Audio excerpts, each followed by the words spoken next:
What if I told you Jesus came to abolish religion? What if I told you voting Republican really wasn't his mission?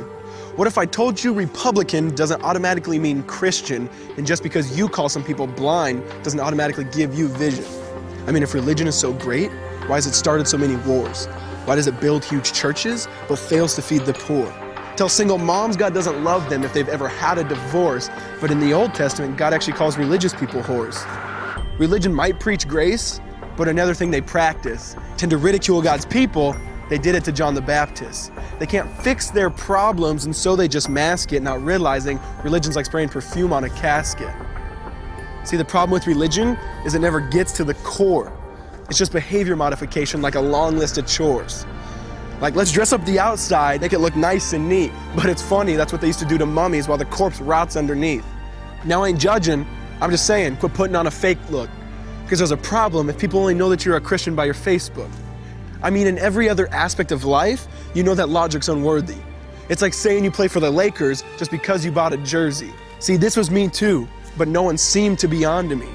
Acting like a church kid while addicted to pornography. See, on Sunday I'd go to church, but Saturday getting faded, acting if I was simply created to just have sex and get wasted.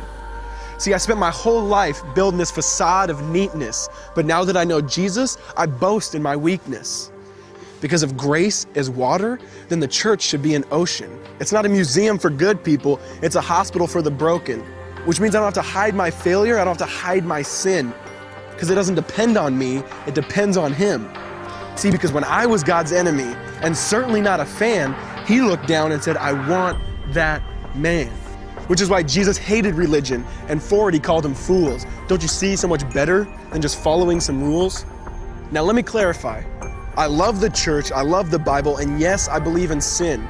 But if Jesus came to your church, would they actually let Him in?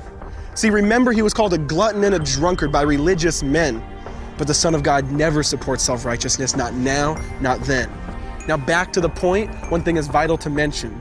How Jesus and religion are on opposite spectrums. See, one's the work of God, but one's a man-made invention. See, one is the cure, but the other's the infection.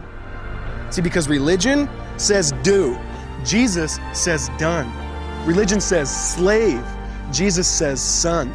Religion puts you in bondage, while Jesus sets you free.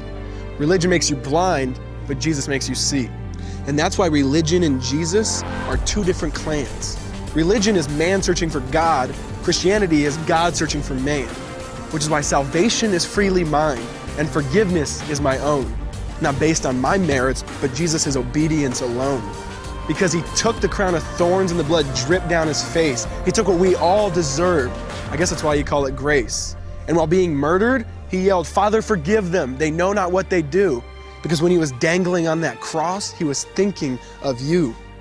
And He absorbed all your sin and He buried it in the tomb, which is why I'm kneeling at the cross saying, come on, there's room. So for religion, no, I hate it. In fact, I literally resent it. Because when Jesus said, it is finished, I believe He meant it.